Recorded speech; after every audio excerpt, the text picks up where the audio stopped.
Olá, esse é o Review Quadrilatos. Eu gosto muito dessa coleção que a Mitos lança, da edição em cores de Tex, que pega as histórias dele desde o início e saiu seguindo a ordem original, num material com uma qualidade superior, apesar de não ser aquele material em capa dura para você ostentar na estante. Não que o preço seja exatamente algo acessível ou algo muito palatável. E apesar de que também a coleção teve uma época que a qualidade do papel caiu, então você, quando bota ali na estante, você vê que tem uns pedaços ali não tão dentro do padrão. Mas de qualquer forma eu gosto muito porque é um personagem que eu admiro e gosto dessa pegada antiga das histórias do Tex. O que acontece é que com uma certa mudança na forma da Mitos de estar vendo o mercado, ela tem começado a lançar o material dentro do Catarse. Ou seja, você financia o material e aí ela lança. Não exatamente aquela coisa de vamos lançar, jogar em banca e ver e recolher e a partir daí a gente vê o que vendeu, o que não vendeu. É uma coisa, digamos, de uma rede de segurança, principalmente para esse material um tanto quanto mais específico de Tex, que tem os seus leitores, tem os seus fãs, mas não é já um material inédito. Além de tudo, é um material meio considerado para tiozão. Sim, eu estou falando de mim. São inclusive histórias clássicas, né, feitas pelos autores originais, né, Bonelli e Gallepini. É aquela coisa do Tex realmente raiz. E não sei exatamente aquela saída para o público mais novo. Então, essa edição do Catarse eu achei interessante, né? O número 51 da coleção. A opção que eu tive veio com um marcadorzinho de páginas legalzinho e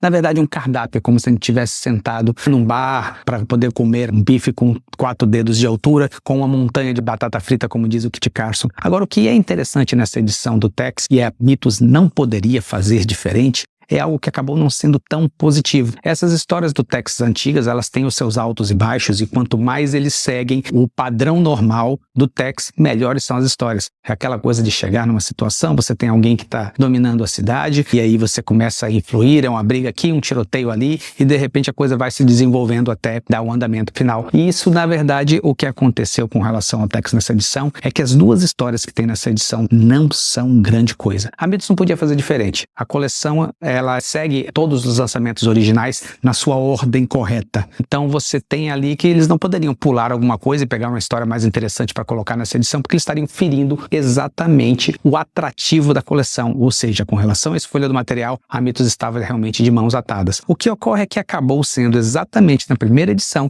financiada pelo Catarse, você tem duas histórias. Primeiro, o misterioso Mr. P. Primeira passão de Proteus, um personagem no estilo 1001 faces, né, como o Camaleão no Homem-Aranha, o Camelo de Barro no Mandrake e todos aqueles personagens que têm 1 milhão de disfarces. E ele, na verdade, se torna um personagem semi-recorrente, algumas vezes em Tex, e aparece mais algumas vezes, mas essa história aqui, na verdade, ela bota toda uma situação e quando a coisa pode começar a escalonar para algo mais dinâmico, a história acaba. O que ocorre na segunda história é exatamente a mesma coisa. Você tem uma situação de alguém na cidade, você tem alguns personagens que são meio conhecidos e que aparecem aqui, que são fora daquela coisa dos 4 pardes, né? Você tem o Pat Ryan, que é o grande personagem forte e exageradamente forte nas histórias do Tex, e você tem exatamente aquela coisa de uma figura de poder dentro da cidade e o Tex chegando não tendo exatamente limites ou contemporizações com relação a chegar e impor a lei ou impor o que é justo. Mas, de novo, quando a história começa a pegar num estilo mais interessante para se desenvolver, ela acaba. Existia muito desse tipo de coisa, na verdade, o material ainda no início, você tinha uma ideia de que a coisa que era interessante para os leitores originais da década de 50, década de 60,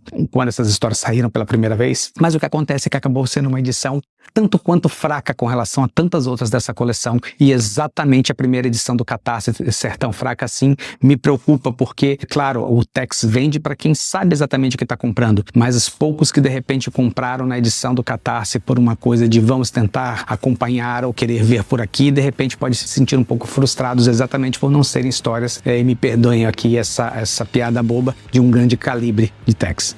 Esse foi o Review Quadrilatos. Se você gostou, dê seu like, nos acompanhe. Até a próxima.